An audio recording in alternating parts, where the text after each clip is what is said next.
Hello students, in today's class we are going to do chemical changes and reactions. हम chemical changes and reactions के बारे में बात करने वाले हैं. तो पहले let's just start with chemical change क्या होता है. Changes हमारे पास दो तरीके के होते हैं. एक होते हैं physical changes और एक होते हैं हमारे पास chemical changes. Physical changes वो changes होते हैं जिसमें आपके पास सब्सटेंस की प्रॉपर्टीज में कोई भी केमिकल चेंज नहीं आता है, उसका कॉम्पोजिशन चेंज नहीं होता है, वो हमारे पास फिजिकल चेंजेस होते हैं. फिजिकल चेंजेस में आपके पास सब्सटेंस बिल्कुल सेम रहता है, there is only change of state of matter. तो यहाँ पे आपके पास change in state of matter हो जाएगा. Change in state of matter, there is no change in the internal composition of the substance. जैसे मान लीजिए हमारे पास H2O सॉलिड फॉर्म में है और इसको हम हीट करके H2O लिक्विड फॉर्म में कन्वर्ट कर रहे हैं. तो इस केस में ये सॉलिड स्टेट से लिक्विड स्टेट के अंदर जा रहा है सिर्फ. तो this type of change is your physical change. On the other hand chemical change क्या होगा, इसमें आपके पास न्यू सब्सटेंस बन जाता है. New substance is form. नया कोई सब्सटेंस बन रहा है. There is rearrangement of atoms of different molecules. या फिर अगर एक ही मॉलिक्यूल है तो उसी का कुछ और रीअरेंजमेंट हो जाएगा. तो आपके पास कुछ अलग तरीके का रीअरेंजमेंट हो जाएगा, वो हमारे पास केमिकल चेंज होता है. द प्रॉपर्टीज, जो प्रॉपर्टी आपके पास पहले से ही है वो डिफरेंट हो जाएगी नए वाले सब्सटेंस की. The properties of the new substance is different from the initial substance. जो आप स्टार्टिंग में लेके चल रहे हैं उस सब्सटेंस से नए वाले सब्सटेंस की प्रॉपर्टीज बिल्कुल डिफरेंट होंगी.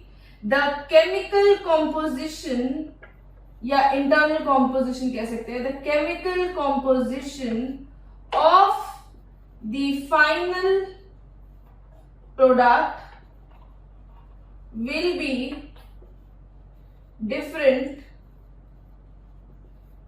From initial substances. या जो आपने रिएजेंट्स लिए हैं उन्हें हम कहते हैं रिएक्टेंट्स. जो रिएक्ट कर रहे हैं, जिनके अंदर कुछ चेंज आ रहा है, तब आपको ये केमिकल चेंज मिल रहा है, वो हमारे पास रिएक्टेंट होते हैं. जो हमें चेंज होकर के बाद मिलता है वो होता है प्रोडक्ट. तो केमिकल चेंज हमारे पास वो होता है जिसमें some new substance is formed with some new properties या with different properties from that of the original substance you have taken. तो हमारे पास केमिकल चेंज के अंदर आपके पास एक रिएक्टेंट होता है जो कन्वर्ट हो जाता है प्रोडक्ट के अंदर, प्रोडक्ट में कन्वर्ट हो जाता है. This is a chemical reaction. इसके प्रॉपर्टीज और इसके प्रॉपर्टीज एक दूसरे से बिल्कुल ही डिफरेंट होंगे. ये स्टेट में भी डिफरेंट हो सकते हैं या स्टेट सेम हो सकता है, but the properties will be different. इसमें जैसा एटम का अरेंजमेंट है इसका बिल्कुल डिफरेंट अरेंजमेंट होगा. जैसे एग्जाम्पल में आपके पास H2O, अब यहाँ पे हाइड्रोजन और ऑक्सीजन में यदि टूट रहा है, यहाँ पे H2O सॉलिड से लिक्विड फॉर्म में गया था, यहाँ पे H2O आपके पास हाइड्रोजन और ऑक्सीजन के अंदर टूट रहा है. It is breaking down into two another substances. तो ये हमारे पास क्या हुआ है, एक chemical change. This is a chemical change. ठीक है. तो चेंजेस दो तरीके के होते हैं, physical and chemical, and this is a chemical change. यही केमिकल चेंज जो हो रहा है ये हमारे पास क्या है, एक केमिकल रिएक्शन. कि केमिकल्स जो है आपके पास ये अलग अलग तरीके से, जो रिएक्टेंट्स है वो अलग अलग तरीके से रिएक्ट कर सकते हैं. कितने टाइप का रिएक्शन होता है वो हम अभी पढ़ेंगे. लेकिन आपके पास जो भी केमिकल चेंज आ रहा है वही वहां पे हमारे पास एक केमिकल रिएक्शन हो रही है. ठीक है. और उसको हम इस तरीके से लिख सकते हैं। Now this is a chemical equation. The representation of a chemical reaction is a chemical equation. तो I hope you would have understand कि फिजिकल चेंजेस और केमिकल चेंजेस क्या होते हैं। फिजिकल चेंजेस हमारे पास रिवर्सिबल होते हैं जनरली, कि अगर आप किसी चीज को गर्म करके उसका स्टेट चेंज कर रहे हैं या फिर आप मिक्सिंग कर रहे हैं तो आप उन चीजों को सेपरेट कर सकते हैं। मान लीजिए मेरे पास सॉल्ट एंड वाटर है, हम उन दोनों को मिक्स कर रहे हैं, उनके बीच में कोई केमिकल रिएक्शन नहीं होता है। It is just a physical change कि जो आपके पास सॉलिड वाला NaCl था वो घुल गया है पानी के अंदर। आप उन दोनों को सेपरेट कर सकते हैं। कैसे? आप हीट कर दीजिए, पानी अपने आप इवेपोरेट हो जाएगा और सॉलिड सॉल्ट आपके पास बच जाएगा। ऑन दी अदर हैंड, जब हमारे पास केमिकल्स रिएक्ट करते हैं, when we have a chemical reaction, it is generally irreversible. ज्यादातर केसेस में हमारे पास ये इरिवर्सिबल होती है, यानी कि जिस डायरेक्शन में जा रही है प्रोडक्ट बनाने के लिए, ये वापस से प्रोडक्ट से रिएक्टेंट में लानी बहुत मुश्किल है, अपने आप नहीं आएगी, आपको बहुत सारे कंडीशंस चेंज करने पड़ेंगे। So not just normal method, ठीक है। इस तरफ जाने के लिए और इस तरफ आने के लिए अलग अलग टाइप का केमिकल रिएक्शंस लगेगा, ठीक है। तो दिस इज केमिकल चेंज। कि केमिकल चेंज हमारे पास क्या होता है, केमिकल रिएक्शन क्या होती है, ठीक है। आपके पास नाउ द नेक्स्ट क्वेश्चन है, how is a chemical change, how a chemical change और रिएक्शन अकर। जो आपके पास केमिकल चेंज या केमिकल रिएक्शन है वो किस तरीके से हो पाता है, कैसे आप कहेंगे कि दो चीजें आपस में रिएक्ट कर सकती हैं। बहुत सारे फैक्टर्स होते हैं। First of all, they should be in close contact. अगर आपके पास कोई रिएक्शन हो रही है उसके लिए दोनों रिएक्टेंट का आपस में मिलना बहुत जरूरी है। मान लीजिए मेरे पास यहाँ पे पड़ा है NaCl, if I have NaCl here, और मेरे पास यहाँ पे मान लीजिए AgNO3 सिल्वर नाइट्रेट हियर। जब तक ये दोनों आपस में कांटेक्ट में नहीं आएंगे तब तक इनके बीच में केमिकल रिएक्शन नहीं होगा। टू फॉर्म न्यू बॉन्ड्स आपके पास they should be in close contact. तो केमिकल रिएक्शन होने के लिए आपके पास जो स्पीशीज है, जो रिएक्टेंट्स हैं, दे should be in close contact. तो क्लोज कांटेक्ट ऑफ रिएक्टेंट्स की वजह से हो सकती है आपके पास केमिकल रिएक्शन, ठीक है।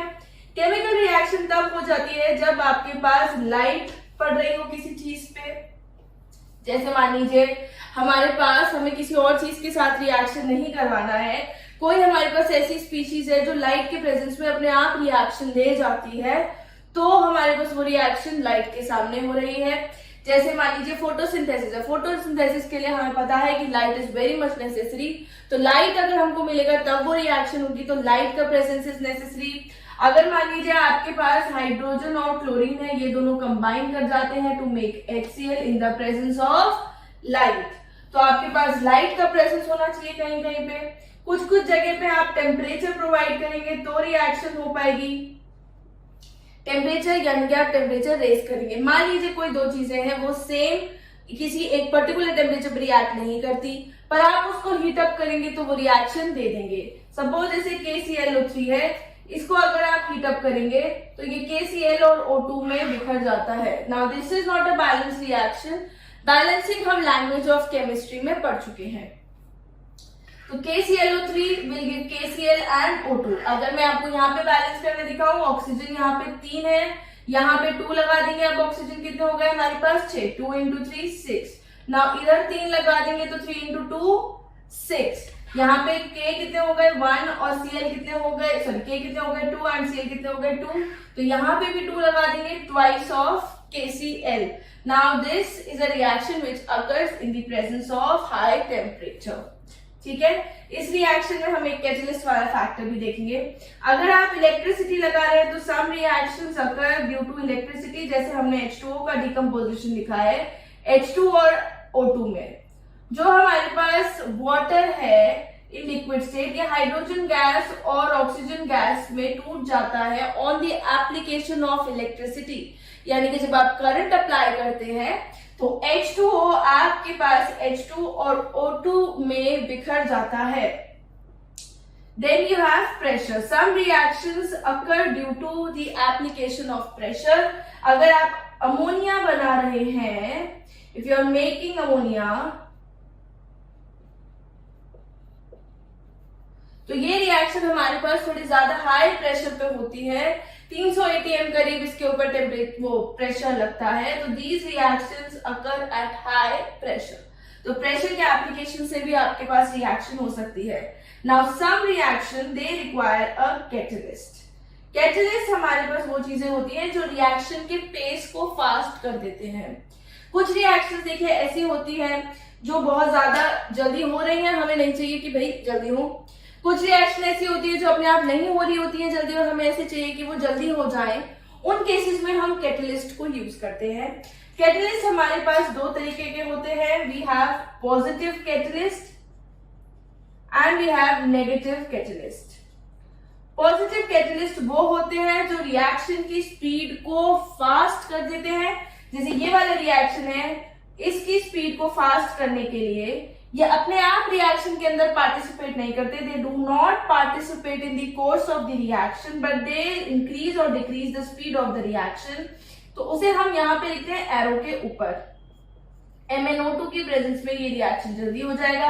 नेगेटिव कैटलिस्ट जो आपके पास हाइड्रोजन पेरोक्साइड होता है, ये बहुत जल्दी डिकम्पोज कर जाता है वाटर और ऑक्सीजन में। तो इसको रोकने के लिए कि भाई ये हमारे पास टूटे नहीं, लाइट की प्रेजेंस में इसका डिकम्पोजिशन ना हो जल्दी, तो ये क्या होता है, इसमें हम फॉस्फोरिक एसिड यूज कर देंगे तो ये रिएक्शन थोड़ा स्लो हो जाता है। तो फॉस्फोरिक एसिड ये रिएक्शन के कोर्स को एक्चुअली में बढ़ा नहीं रहा है, इसलिए मैं ऊपर नहीं लिख रही हूँ as a catalyst. You can write this reaction is minimised, this reaction is minimized in the presence of phosphoric acid. So phosphoric acid here will be acting as a negative catalyst. तो catalyst हमारे पास वो substances होते हैं, they are those chemical substances which increase और decrease the pace of reaction. वो रिएक्शन का ज्यादा होना या कम होना डिटरमाइन कर सकते हैं। सो दे आर वेरी यूजफुल अगर आपको कोई रिएक्शन बहुत जल्दी करनी है। अगर हम MnO2 लगाएंगे तो हमें ज्यादा टेम्परेचर लगाने की जरूरत नहीं पड़ेगी, रिएक्शन जल्दी जल्दी जल्दी जल्दी हो जाएगा। अगर हम इसमें कर रहे हैं तो हम H2O2 बचाना चाहते हैं, हम नहीं चाहते वो अपने आप डिकम्पोज हो जाए। We want to stop the decomposition, that is why we are using phosphoric acid in this case. So ये हमारे पास केमिकल चेंजेस किस तरीके से होते हैं वो है कि क्या चीजें आपके पास रिक्वायर्ड होती हैं इन अ केमिकल रिएक्शन और केमिकल चेंज। आपके पास रिएक्शन कैसे, हाउ डू, क्या क्या चीजें रिक्वायर्ड होती हैं तब आपके पास कोई केमिकल रिएक्शन हो सकती है। मतलब either of them will be present. ऐसा नहीं है कि टेम्परेचर भी लग रहा है, लाइट भी लग रहा है, इलेक्ट्रिसिटी भी लग रहा है। One of these might be happening, that is why the reaction may be occurring. ठीक है, तो आपके पास this is how कि कैसे कोई केमिकल रिएक्शन होता है। Now what happens? What happens in a chemical reaction?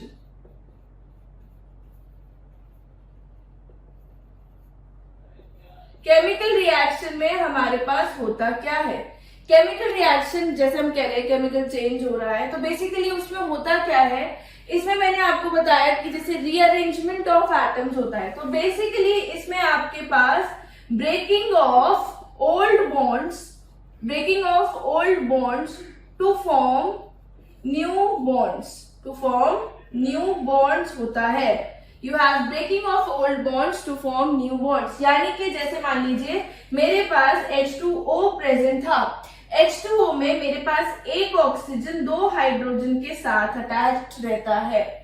जब हमने इसको तोड़ दिया तो यहाँ पे आपके पास ये H2 में कन्वर्ट हो गया और ऑक्सीजन गैस में कन्वर्ट हो गया। H2 के अंदर हाइड्रोजन के साथ बॉन्डेड होता है और ऑक्सीजन के साथ बॉन्डेड होता है।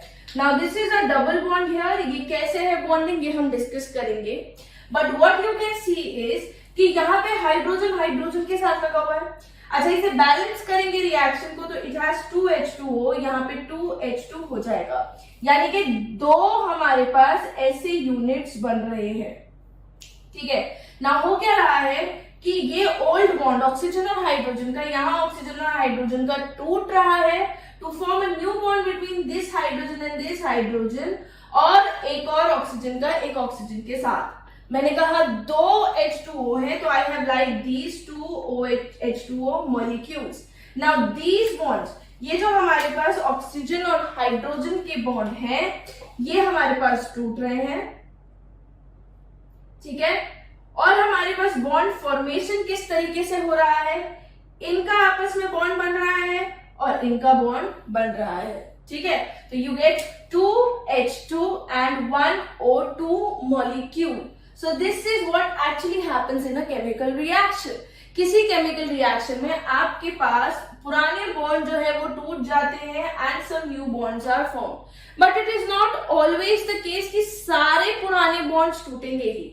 Some of the old bonds may also break and some new bonds may form, while some old bonds retain themselves. जैसे मान लीजिए हमारे पास है, मेरे पास है reaction BaCl2 plus Na2SO4 gives NaCl plus BaSO4।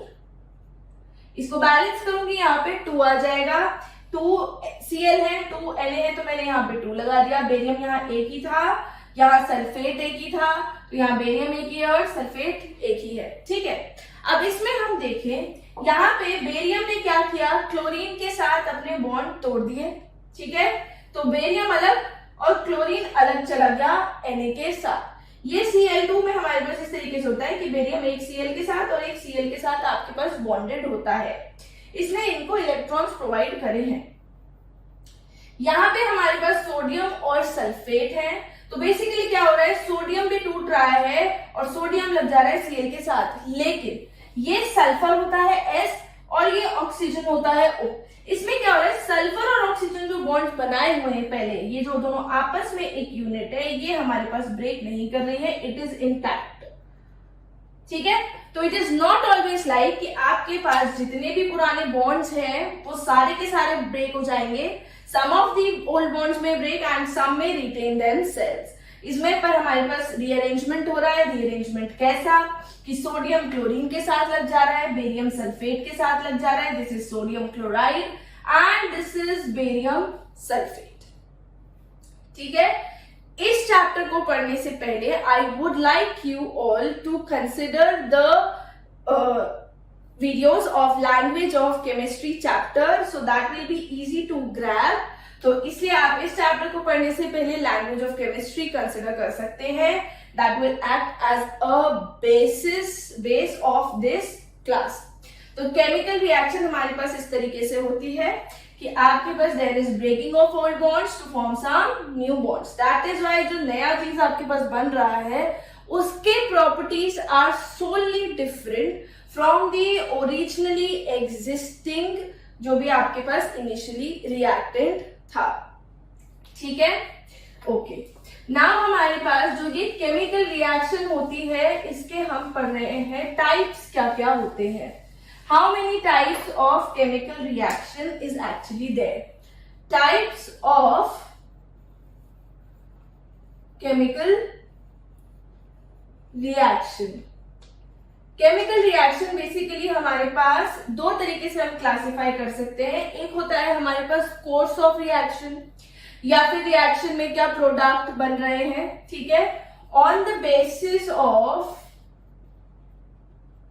Reactant and product. Reactant और product आपके पास किस तरीके का है उसके बेसिस पे हमारे पास रिएक्शन के टाइप्स क्या पढ़ने हैं हमको, combination, decomposition, then we have displacement. तो डिस्प्लेसमेंट हमारे पास दो तरीके का है, single displacement and double displacement. So we have single displacement and double displacement, ठीक है। और दूसरा है हमारे पास on the basis of energy change, मतलब रिएक्शन में एनर्जी आइदर रिक्वायर्ड है या फिर आपके पास रिलीज हो रही है। तो रिएक्शन आपके पास दो तरीके की हो जाएगी, एंडोथर्मिक एंड एक्सोथर्मिक। तो इन सबको हम बहुत डीप में पढ़ेंगे कि इन सब के ऊपर हम एग्जाम्पल्स वगैरह देखेंगे, इन सब का क्लासिफिकेशन किस तरीके से होता है, क्या एग्जाम्पल्स है इनके, क्या टाइप्स है फर्दर, तो वो हम थोड़ा और अच्छे से पढ़ेंगे। So these are types of chemical reaction, कि हमें ये वाले टाइप्स पढ़ने हैं एक, और एक ये वाले हमको टाइप्स पढ़ने हैं, ठीक है। Endothermic, exothermic, combination, decomposition, displacement, single and double, this is all what we have to study, ठीक है। Now let's come to the representation of a chemical reaction.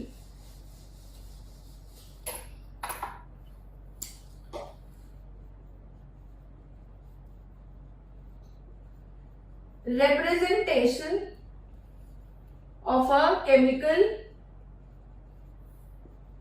reaction, कि केमिकल रिएक्शन को हम किस तरीके से रिप्रेजेंट कर सकते हैं। एक होता है आपके पास वर्ड इक्वेशन, कि आप वर्ड में रिप्रेजेंट कर दें।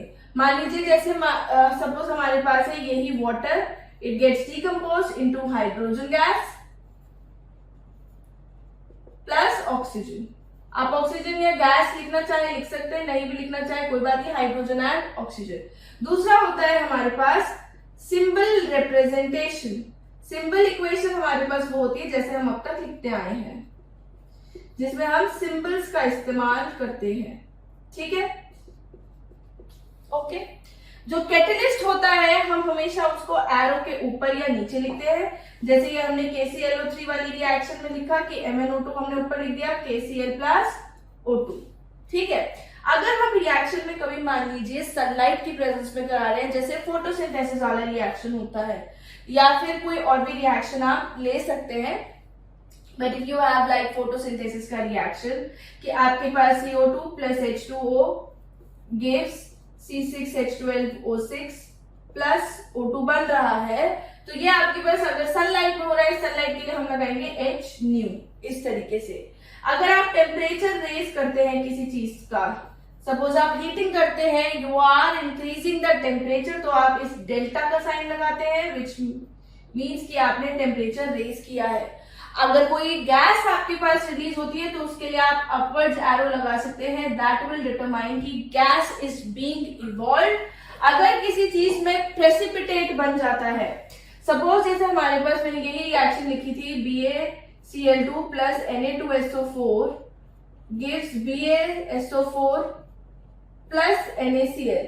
इसमें BaSO4 is not soluble in water, इनका हम वाटर का सोल्यूशन लेते हैं, तो हम इसको एक्वस स्टेट में लेते हैं। You can also right the states in the reaction, ये एक्वस स्टेट में है, Na2SO4 भी हमारे पास एक्वस स्टेट में है, BaSO4 हमारे पास सॉलिड बनता है। तो इसके लिए आप डाउनवर्ड एरो लगा सकते हैं कि जैसे आपने टेस्ट ट्यूब लिया, टेस्ट ट्यूब में आपके पास सोल्यूशन है, और सोल्यूशन में यहाँ नीचे कहीं आपके पास पीपीटी बन गया BaSO4 का, और यहाँ पे आपके पास NaCl रह गया है, ठीक है। तो आपने दो लिक्विड्स लिए, BaSO4 BaCl2 का लिया पानी में सोल्यूशन, बेरियम क्लोराइड का, आपने सोडियम सल्फेट का सोल्यूशन लिया, दोनों को मिक्स किया। मिक्स करने के बाद बेरियम सल्फेट जो है वो व्हाइट कलर का पीपीटी नीचे बना लेता है, पीपीटी मींस प्रेसिपिटेट, तो it will form some solid powderish जैसा नीचे लेयर बना लेगा, और NaCl आपके पास पानी में घुलता ही रह जाएगा, it will be in aqueous form. तो वाटर के लिए हमें ये सब लिखने की जरूरत नहीं है, वाटर एक्वस नहीं लिखेंगे, लिक्विड, वाटर क्योंकि लिक्विड है। किसी चीज को यदि अगर आप प्योर लिक्विड फॉर्म में ले रहे हैं तो आप सिर्फ उसके लिए लिक्विड के लिए L लगाएंगे। अगर आप उसका वाटर सोल्यूशन ले रहे हैं तो you will write aqueous. Apart from that आपके पास गैस इवॉल्व होती है तो आप जनरली G स्टेट भी लिख सकते हैं, बट बेटर है कि आप इवॉल्व वाला साइन लगा दें। तो so this is the representation of a chemical reaction, ठीक है। नेक्स्ट क्लास में हम पढ़ेंगे the types of chemical reaction on the basis of energy. So in the next class we will be doing the types of chemical reactions on the basis of energy. Thank you.